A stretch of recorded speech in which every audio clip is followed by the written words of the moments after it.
ইংরেজিতে একটা কথা আছে, ওয়ার্ক স্মার্ট নট হার্ড। অনেকেই ভাবেন যে বেশি পরিশ্রমী সাফল্যের একমাত্র পথ, কিন্তু আসলে বুদ্ধিমানের সাথে করা কাজই প্রকৃত সাফল্যের চাবিকাঠি।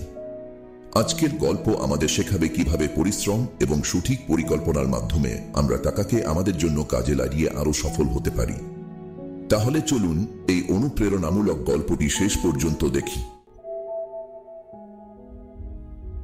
কিছুদিন আগের কথা, একটি ব্যস্ত গ্রামে সূর্য নামের এক যুবক বাস করত। 25 বছরের সূর্য তার দিনের বেশিরভাগ সময় স্থানীয় একটি মুদি দোকানে কাজ করে কাটাত। সে এই চাকরিতে গত 5 বছর ধরে কাজ করছিল এবং সময়ের সাথে সাথে সে তার কাজে ভালোই উন্নতি পেয়েছে। গত 3 বছর ধরে সূর্য ধারাবাহিকভাবে তার উপার্জন সঞ্চয় করছিল, তবে তার মনে হচ্ছিল যে তার টাকা খুব ধীরে ধীরে বাড়ছে। সূর্য ভাবতে শুরু করল কিভাবে সে তার টাকাকে নিজের জন্য কাজে লাগাতে পারে, যাতে তাকে ধীরে ধীরে টাকা বাড়ার অপেক্ষা করতে না হয়।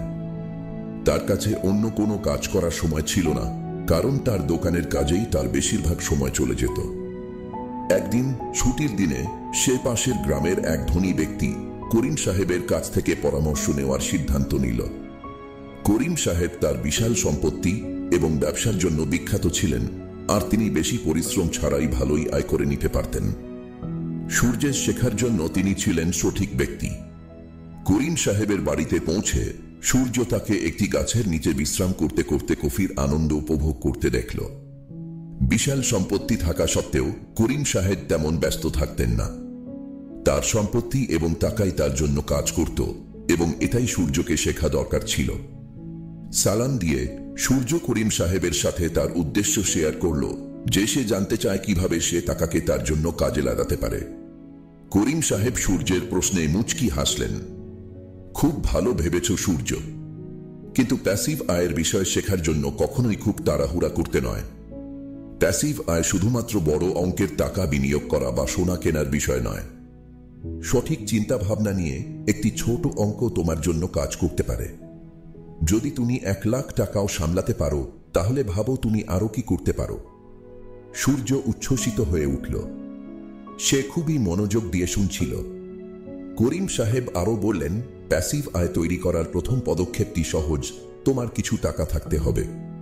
তোমার আয়ের থেকে যতটুকু সঞ্চয় করতে পারো তা সঞ্চয় করো, তবে যদি তুমি এখনই শুরু করো, তাহলে বিনিয়োগের জন্য ঋণ নেওয়া থেকে বিরত থাকো। এটি অনেক বেশি নিরাপদ যে ধীরে ধীরে সঞ্চয় করো, যদিও তা কম হয়। তুমি কি বিষয়টি বুঝতে পেরেছ সূর্য? সূর্য উত্তেজিত হয়ে মাথা নেড়ে বলল, হ্যাঁ সাহেব, আমি বুঝেছি। আর যখন আমার কিছু টাকা জমে যাবে, তখন আমাকে কি করতে হবে? করিম সাহেব সূর্যের আগ্রহ দেখে হালকা করে হেসে বললেন, শান্ত হও সূর্য।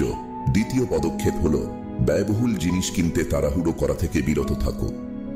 বিলাসবহুল ফোন, গাড়ি বা বাড়ি কেনার জন্য দৌড়াবে না যতক্ষণ না সেগুলো তোমার সত্যিই প্রয়োজন মনে হয়।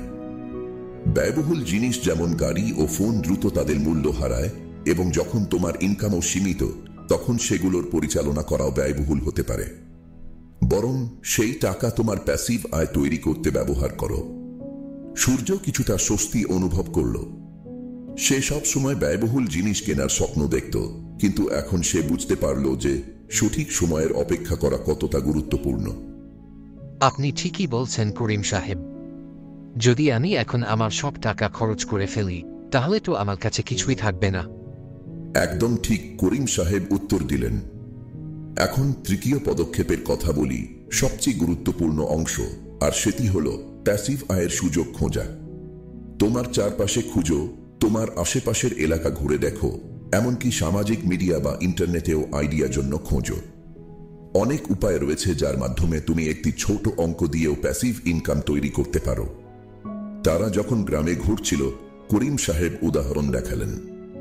সেলিমের বাড়িতে দেখো, সে 5 লাখ টাকারও কমে একটি ছোট ওয়াইফাই সেবা শুরু করেছে, এবং ওই দেখো কাছেই কেউ মুরগি পালন শুরু করেছে।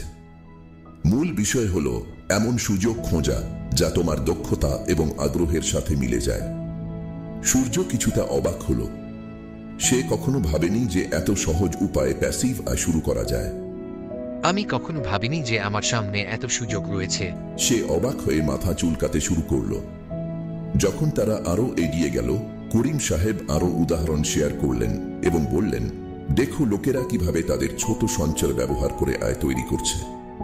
তা খামার ভাড়া দেওয়া হোক বা অন্য সেবা প্রদান করা হোক, গ্রামে সুযোগের কোনো অভাব ছিল না।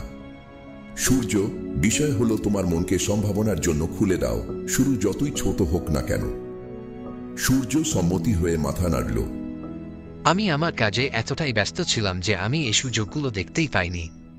তারা সেই গাছের কাছে ফিরে এলো যেখানে তারা শুরু করেছিল এবং করিম সাহেব চতুর্থ পদক্ষেপের কথা বললেন। যখন তুমি একটি আইডিয়া খুঁজে পাবে তখন এটি শুরু করতে বেশি দেরি করো না। ছোট হলেও শুরু করো, তোমার সঞ্চয় ব্যবহার করো এবং কাজ করতে করতে শিখো। চ্যালেঞ্জগুলি তখনই আসবে যখন তুমি শুরু করবে, তাই একটি নিখুঁত পরিকল্পনার জন্য অপেক্ষা করার কোনো মানে নেই।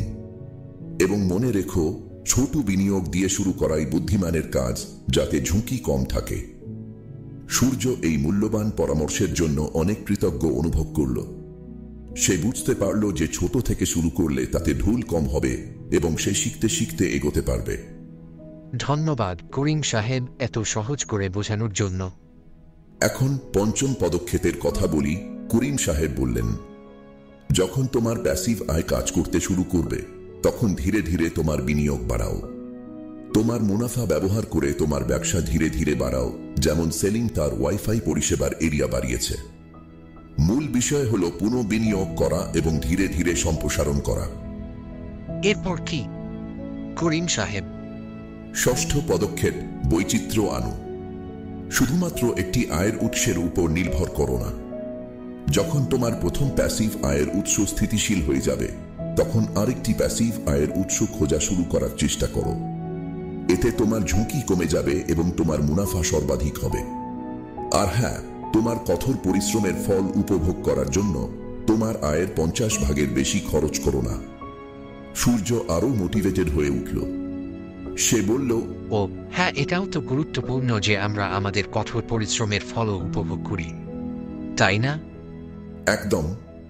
এবং অবশেষে সপ্তম পদক্ষেপ, ধৈর্য ধরবে, নিয়মিত হবে আর নিজেকে মানিয়ে নিতে শিখবে। প্যাসিভ আয় তৈরি করতে সময় লাগে। যদি তুমি সাথে সাথে ফলাফল দেখতে না পাও তাহলে হতাশ হইও না। লেগে থাকো, শিখতে থাকো। অনেকেই ব্যর্থ হয় কারণ তারা শেখা বন্ধ করে দেয় বা নিজেদের পরিবর্তন করতে চায় না। এটি বলেই করিম সাহেব তার কথা শেষ করলেন।